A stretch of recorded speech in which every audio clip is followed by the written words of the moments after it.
considered new. We're still learning things about each other. There's still things that I'm training him on. Like I was talking to Lou, the director of ECAD, today. We camp a lot, and so you have all these open fields, and I want him to have that freedom of being able to run around and not always be on leash. And so I've trained him to a silent whistle. So those are things that is not ECAD trained. I've learned how to train him for things that I need. So when we're out on the fields and throwing balls, we call it the Jeter when we do baseball. I'm a Yankee fan. And then he's running around and some other dogs will come down and join him. But when I need him to then come back to me, it's a silent whistle. And he knows that silent whistle, upon him coming back to me, is going to involve a TREAT. That he doesn't need it anymore, but so that's the constant learning that we're doing as we're learning each other. The one word would be precious, and that's maybe because of Sterling Silver. So he's a jewel to me. Sterling's a jewel. I have a number of invisible disabilities. I mean, I look great. And he's now allows me to continue my life and giving my wife a little comfort when I'm not with her, and he's then with me. So that's why he's a jewel to me, because I'm able to do what I love to do, which is camping, and he's with me. So that's why he's very important to me. What I always am hearing is like, they're talking to him, but oh, so handsome, and oh, he's so so handsome. And my response is, well, thank you, and my dog is too. It allows me to maintain a sense of independence. As I mentioned, or if I didn't, I'm a camper. I love to camp. I'm an Eagle Scout, and my wife has now become a camper, but she's still teaching. I'm not. So what he allows me to do is continue to enjoy what I most enjoy, camping. And having him allows my wife some comfort level that if something were to happen regarding my own disabilities, he's been trained to help me with those aspects. So that's what's he allows me to basically do what I like to do, which to me is being part of our society as opposed to being, I don't know, secluded. I'm a type 1 diabetic, which is used to be called juvenile diabetes. And if my glucose levels get erratic, either high or low, usually at the low level, one can become a little incoherent. Shaky, not really thinking straight, and so the critical thing is how do one get the blood sugar raised up quickly. One of the quick ways to get the blood sugar raised level is to have orange juice. So whether I'm home or I'm camping, I have a refrigerator about the camping because it's not the tent camping anymore. If I give him the command, he will, wherever he is in my house, he will go down to the refrigerator, he'll open it up, he'll pull this little baby out, and he brings it to me. And then I can at least very quickly consume it. He doesn't help me consume it, but he's doing the commanding. If I'm up in the bedroom, I'm in the TV room, I can command him anywhere, and he knows where the refrigerator is, and he brings me this orange juice. Probably one of the easiest ways to raise the glucose level. Usually within about 10 minutes, you become a little more stable, and then I'm able to take further action as needed. So that's one critical example of what he does. This is a bag. My daughter had given it to me, that's why it's pink. But and in this bag is my blood glucose meter, the finger needle stick thing to create the blood. And so again, if I'm feeling not cognizant, I can command him to get the BAG. I'm not saying it because then he'll get, like wondering why I'm not asking me to get it. And he'll bring it to me. And sometimes I forget where I've left it in the house. He can sniff it out because his scent is now all over this. And so that way then, between the orange juice and then testing my blood, I can then take some control.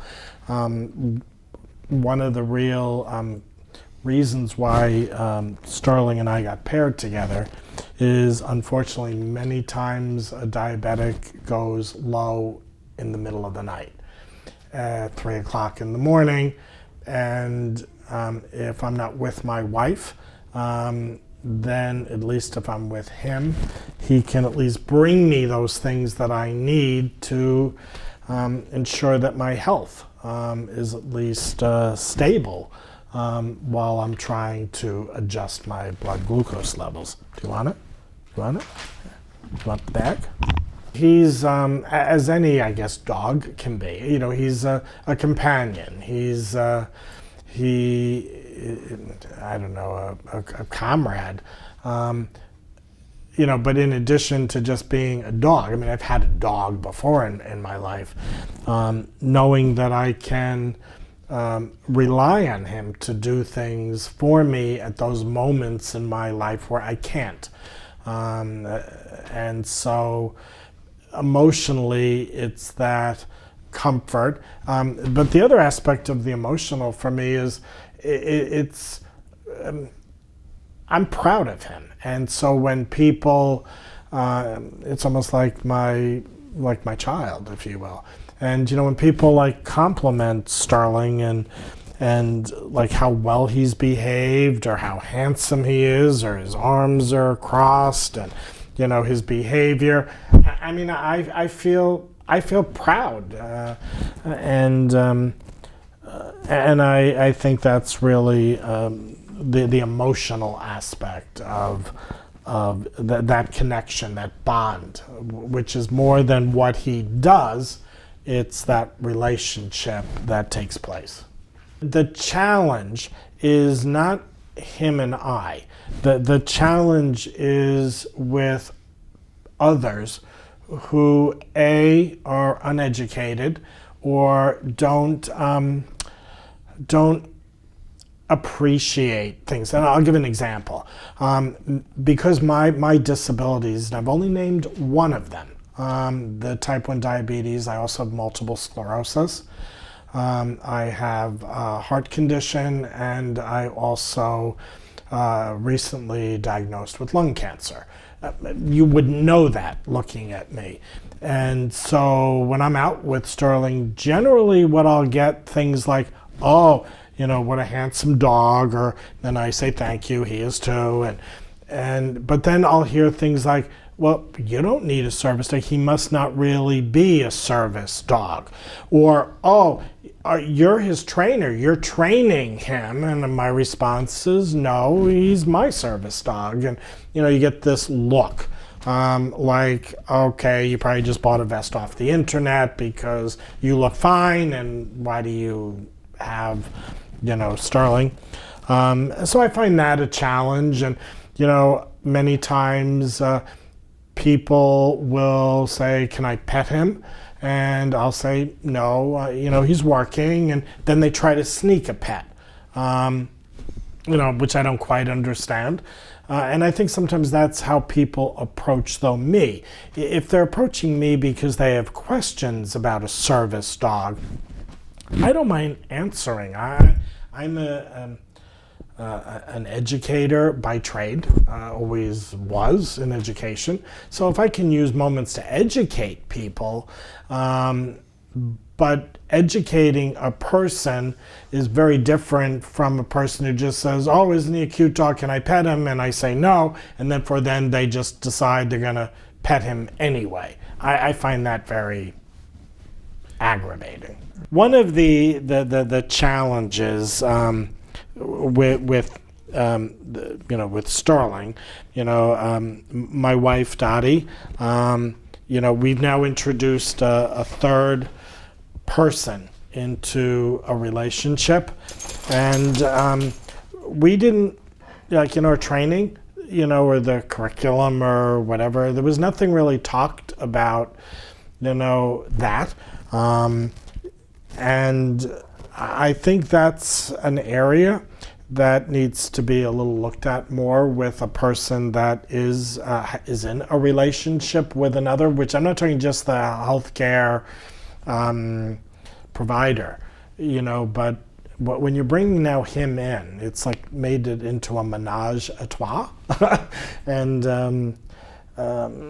sometimes there's a little jealousy that can happen, and I have to be sensitive to that, because part of the bonding that we learned is he has to bond with me, but yet I have a wife, and how do you deal with that?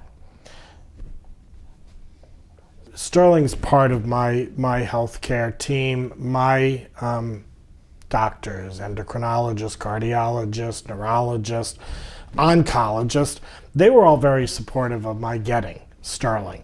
And by support, some of them made financial contributions towards him, but they were very much in support of my getting him. So he's part of my medical team, if you will. What I think the healthcare profession can help do, which is not my medical team, but just others in general, is understand what the role is of a service dog. My endocrinologist, my diabetic doctor, he knows about service dogs. He knows about how they can help with diabetes, like getting me orange juice or my bag and all these other things. But there's many others who don't know, so they just think it's a dog. I think, one of the issues has to do with insurance, medical insurance. They don't recognize a service dog. Yet the federal government, the federal tax code, considers him a piece of durable medical equipment. So I can deduct on my medical expenses everything that I have to spend for Sterling. Vet visits, his food, his toys, whatever, his grooming, the cutting of the nails. The federal government says I can deduct that as a medical expense. My insurance company, all insurance companies, they'll buy me a wheelchair at some point when I probably am going to need one, but they won't, they don't consider him a valuable piece of medical equipment. And I hate to say that he's equipment. I mean, he's, he's an amazing animal, but they will not do that. But yet, if I were to fall, they'll pay for the ambulance to come and bring me to the hospital. Yet Sterling has been trained that I can use him as a cane. I can use him as a crutch. When I'm camping, I have drop foot, so there is the occasion I can trip and fall. Isn't it better to have Sterling where I can give him the command, he locks his back, and I can use him to hoist myself up? So, that's where healthcare, I think, can help advocate towards the insurance companies, recognizing the value. The cost of an organization like ECAD to breed dogs, to train dogs, to place dogs, to be on call for us, as we're constantly adjusting towards each other. I mean, it's very expensive. Insurance companies are not willing to provide anything towards these dogs. And it relies on us as clients that we have to then make a contribution towards the cost of these dogs. I feel very fortunate when I was approved for the animal, which was in January of 2017, and began my fundraising campaign, I think it kind of blew the ECAD a little off, because 2 months later I completely raised all of my money. And that was through donations, and that was contacting, through Facebook and other social media and connections, everything from kids that I grew up with in the neighborhood, some kids went to grade school with, elementary school, college, former colleagues, and very quickly I had raised the amount of money, and once you raise your money, then they can then start thinking about the next step, which is having dogs ready to be placed. So, an organization like ECAT or an organization like Guiding Eyes, or whatever are the various organizations, whatever can be done to keep these organizations thriving. I know that there are people who could find a service animal to be very valuable to them, but financially that maybe they can't afford it, or they don't have the resources to come up with the money, or whatever. And to me, those limitations, I don't understand why they're there.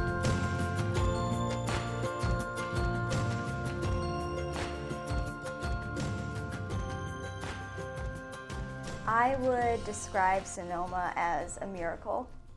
He's been one of the greatest things that's happened to me, and he's such a perfect fit to be my service dog. And I never imagined that I would get a service dog, but it turned out perfectly. It gives me more independence to be able to go out into places that are crowded, and not just overly crowded places, but going to the grocery store where you expect people to be. Before, I have a trigger spot on my back that if you touch any place on my back, I will drop to the floor and have a seizure. So when I walk through any place with Sonoma, I get more space because people will move out of the way, and he helps create a barrier. I really had to do that myself and just be the one always constantly looking around. So now he's literally a second set of eyes to help me. He gives me a lot more confidence when I'm having seizures, because I used to get all bruised up because I'd kick myself and knock computers and hit a bunch of things and get hurt from them. And now he's so big in front of me, he physically is a wall there to stop me from getting hurt. When I was 17 years old, I was diagnosed with chronic Lyme disease. I actually had the symptoms of it since I was 12, but it took many years to get diagnosed. And I also have other tick-borne diseases that cause a lot of problems, such as Babesia, Ehrlichia, Bartonella, and that has caused me to have a seizure disorder as well. Sometimes I am bedbound and I can't get up, I can't walk right. I have cognitive problems, so I can't read a book anymore. I have seizures, so that makes it hard to go in public when I never know I'm gonna have one or not. I have this helmet. It is a hockey helmet, and I wear it all the time when I'm in public because I never know when I'm going to have a seizure. And it actually has a sign on the back that says, "Do not touch back," with an arrow down, seizure alert, because if you touch my back, I will fall. So we hope that some people will see the sign and not tap me on the back. So I've been wearing this in public for over a year, and I'm really used to it now, so no one stares at me or anything. And if they do, I don't care. So Sonoma knows how to get my medicine bag at 5 times a day by a tone on my phone. So my phone will ring a certain alarm, and wherever this bag is in my house, he will go and find it, whether it's upstairs or downstairs, and he'll bring it to me when my phone goes off. And that's very helpful because I forget to take medications, and he will sit there and then watch me take it, and he won't stop staring at me until I take everything. He also helps me with mobility, and he lays in front of me to help with seizures so I don't kick myself. He's a sense of security. He's really helpful on any day, no matter what I'm doing, staying home or going out. He just makes every day brighter and every day happier, because I don't like to get up in the morning, but mornings are hard for me, for my body physically, but Sonoma will just come over and give me a ton of kisses and make it really great, and just makes every day better. He really helps me get through day-to-day life while I'm going through treatment. So I have all kinds of treatments and things that I do, and he helps me get things on the days I can't get things. And when I have a seizure, he's there to help me with that. And as I improve, he learns more and more things. But he helps with everything. He helps when I'm in the hospital. He helps me walk in the hospital, when before I had to be holding on to my mom. So that's very helpful. I think people should be aware and cautious about the questions that they ask people with service dogs in public. I know lots of people are curious, and sometimes they really just want to learn about the dogs and are respectful about it, but it's really not a good idea to ask somebody about their disability or what the dog does for them, because for some people it might be pretty black and white and easy, but a lot of people look just like me and don't look like they have a disability, and they might not want to talk about what the dog does. It might be physical, it might be mental, and it might be both. And it kind of can put people in tricky situations that they don't want to be in. Mostly people will just come up and reach for Sonoma. They don't even ask, and I have to just jump in and say, you can't pet him, he's working. Once I've had a person, we were coming out of an elevator at an appointment, and I was just turning around, and they said, oh, I know that's a service dog and I'm not supposed to talk to you, but oh my gosh, your dog is so cute and I'm gonna pet him anyway. And I completely ignored them, turned around and kept walking. So some people really, knowing right or wrong, they do it anyway. Healthcare providers need to let service dogs in their facility, understanding that people have different opinions when it comes to food places. They don't want dogs around food. Medical places, they don't want the dog around because of a respiratory issue, even though he wasn't allowed in the hospital. But that's why I think, this is a service dog, this is for a medical problem, some kind of disability. You need to allow the dog in, and if you're dealing with respiratory patients, you can have a room set aside that can be as clean as you want, and the dog doesn't have to go in there. I've had mixed experiences. I've been to a doctor that didn't want Sonoma to come in because he deals with respiratory patients and dogs shed. Even though service dogs are allowed in these facilities, he didn't want to have to clean up after a room that had fur in it and deal with a dog. So that was difficult because I'm supposed to be allowed to have him everywhere with me.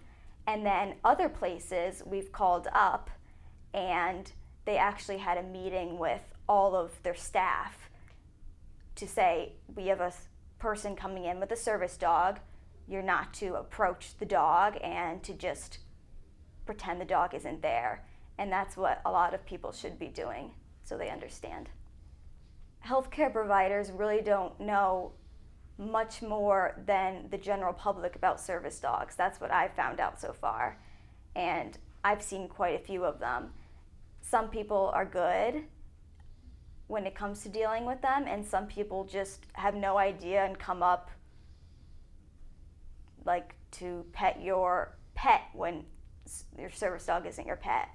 And there needs to be a lot more awareness and education so people know what to do.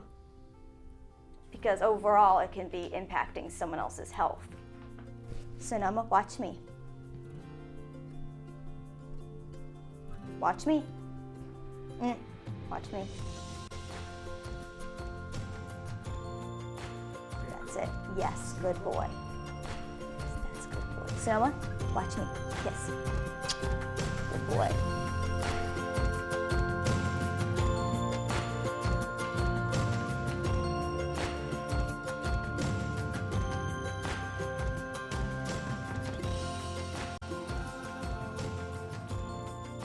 Change a life, 3 words. He watches me. He doesn't let take his eyes off me. Even when you think he's sleeping, he's watching. He's my eyes, my ears, my friend. He's with me everywhere I go, doesn't leave my side. We go into restaurants, he goes right in. We go into airplanes, he goes right in. He's just, he speaks. Well, I walk down the street or I go into a public place and these cute hotsy-totsies tell me, what a beautiful dog, otherwise they wouldn't talk to me.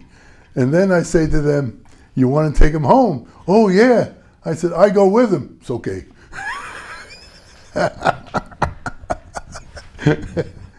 He sits next to me all day long. In a public place, he doesn't leave my side. If I drop my keys, he'll pick them up. When I'm in a restaurant, if I give him my napkin to throw in the garbage, he'll do it. I give him my credit card to pay the check. He'll put it in his mouth and jump on the counter and pay the check. He'll open the refrigerator. He just knows. The kids put in an application at ECAD. We waited about 6 weeks for an answer, and the answer was they invited us up for an interview, and Lou put me through different paces and recognized that it would be beneficial to have the dog, and we discussed the finances. We left her a check, and we went home. And the next thing I knew, we were told that there's a dog available, but we would have to wait about 1.5 years to 2 years. Longest 2 years of my life. Lou trained him for 3 years to be with anybody that she put him with. He knows 100 commands. He knows 100 commands verbally and like this. I work with him every day. Every day I specialize in a different command. He goes everywhere with me. And God help the person that won't let me in. When I got this dog, can I tell you a little anecdote? Sure. When I got this dog, it was October 29th, Saturday afternoon. Sunday, we live in a co-op. Sunday, the office was closed.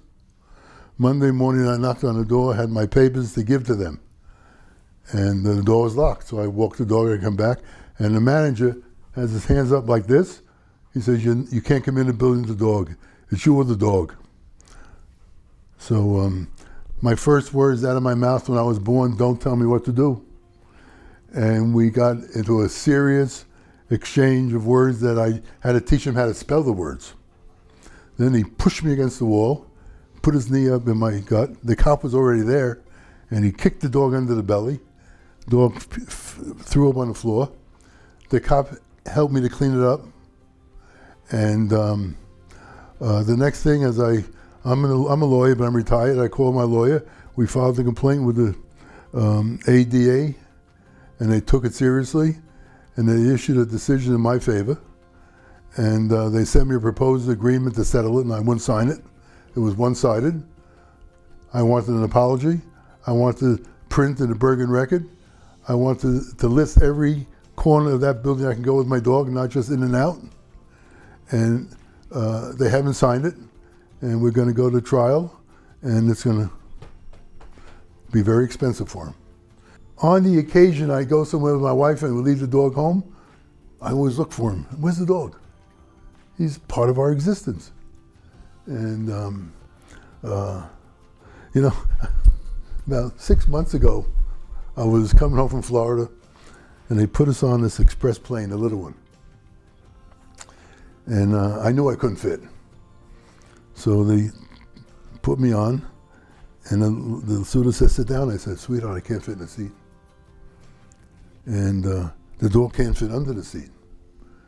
You're going to have to sit there. I said, I got 3 words from you. I learned it from the president of United Airlines.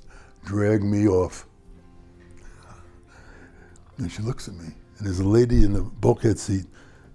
The lady moves, and I sit in the bulkhead seat, but my leg is like 3 feet beyond the wall. Move your feet in. I said, should I cut him off? And the dog can't be where he is. So I said, what should I do with the dog? The guy from United Airlines said, when I buy my ticket, you give me a seat and you usher me onto the plane, you must accommodate me.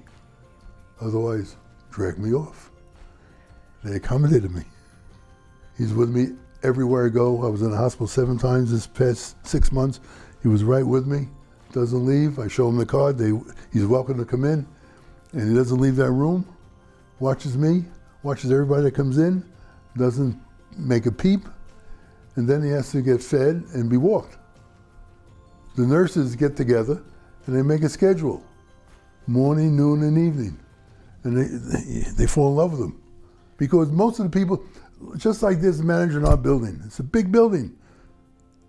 They didn't train him or educate him to go like this and block me. I spend a lot of money to live there. It's my home.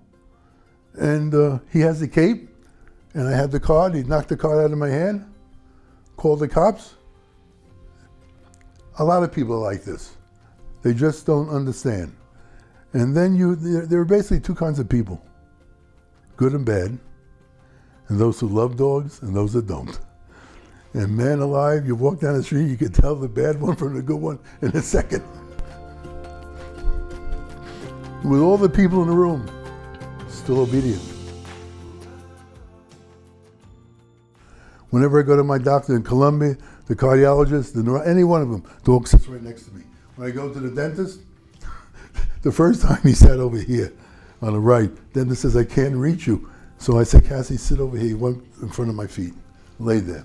Dentist calls in the 3 girls to take pictures of the dog in front of the seat. Now when I go, he knows. He goes in, he sits in front of the seat, and when I'm ready, he leaves. I'm not my brother's keeper, but they got to do a better job in educating the public, because with me it's one-on-one. I'll give you an example. There's a lady in our building, probably in her 80s. She has a little dog. And the other day I was coming in and she had this big blanket. I said, where are you going? It's hot. She opens a corner and she says, see my little dog? She's deathly afraid to expose the dog in the building, terrified. And the other aspect of all this is her competition is the fraud people out there. There are so many of them. For $1,500, I'll sell you a dog, and they'll print the papers on 42nd Street, and you don't know what you have. These animals are basically subhuman. The majority of people do not understand what these dogs are all about. And I always use the analogy. When they train seeing eye dogs, the master can't see. The dog protects him from every contingency in the street, at home, and without that dog, he cannot function. And that's what he does for me. The only difference is I can see him. I think the most important thing is that the more these dogs, and you see a lot of them now, you see a lot of frauds, you can tell immediately, but the more dogs like this that carry the message, the better it is. But you also have to publicize it. You also have to go to veterinarians. You have to go to Petco and those places so they could promote these animals.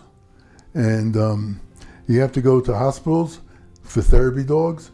There's a nursing home in Florida that has an atrium, just birds. Animals are very, very beneficial to people who are sick and lonely. Together, we have a great life.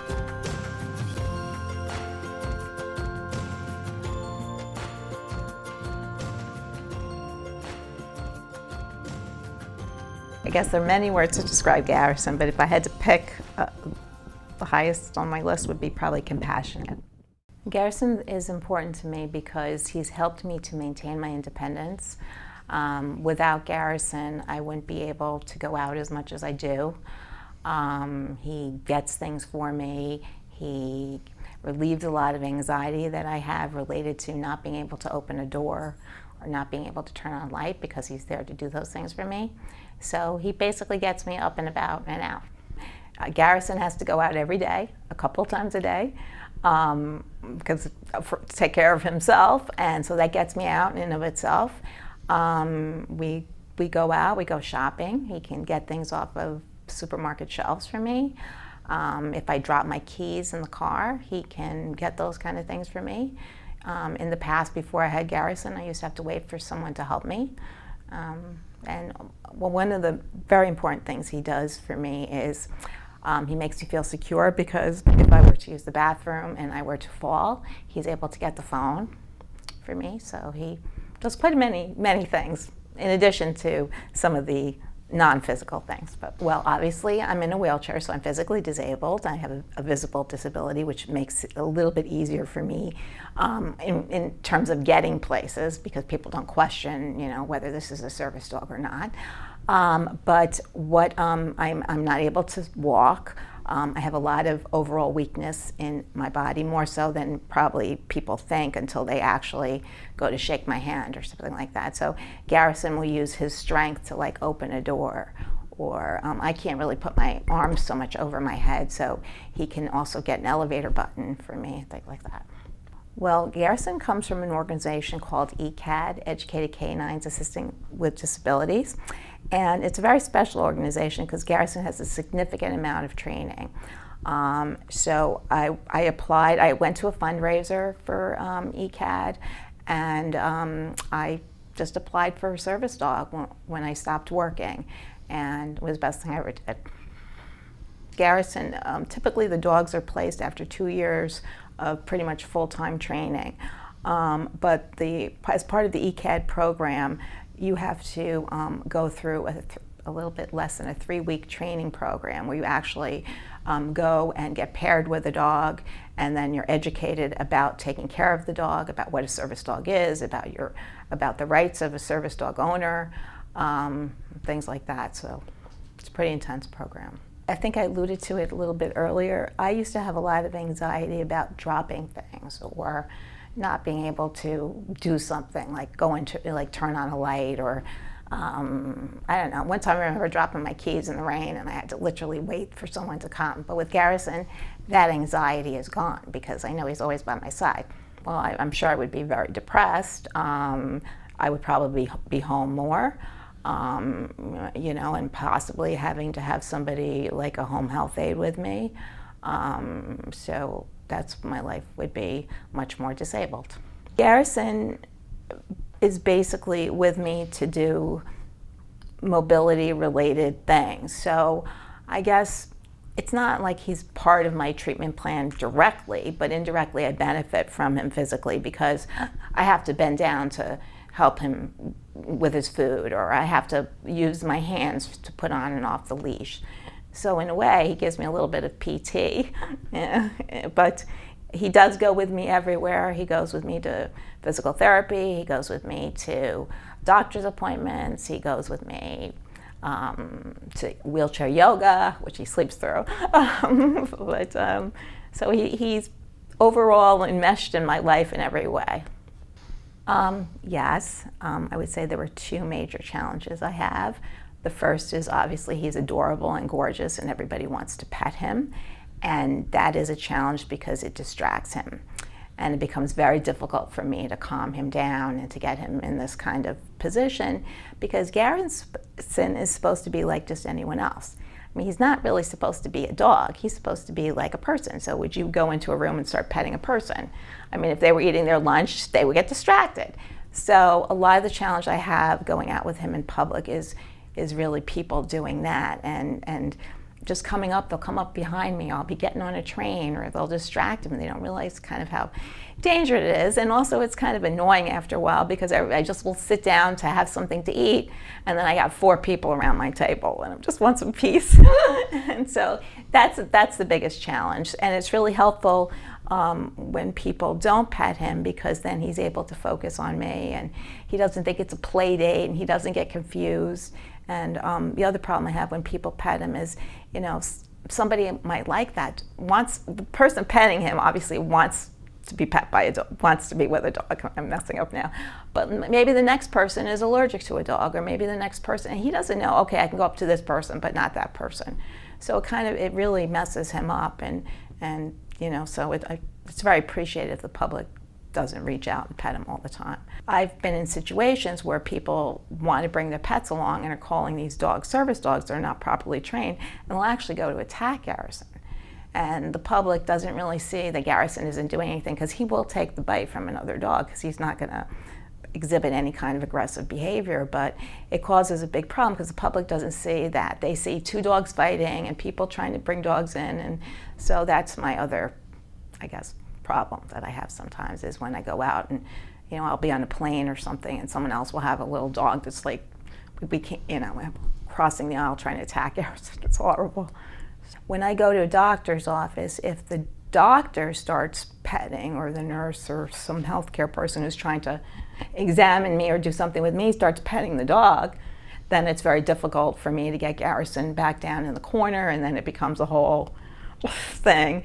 And then, so I think a healthcare professional really needs to support this fact that he's a service dog, and not to pet him or play with them or take selfies with whatever.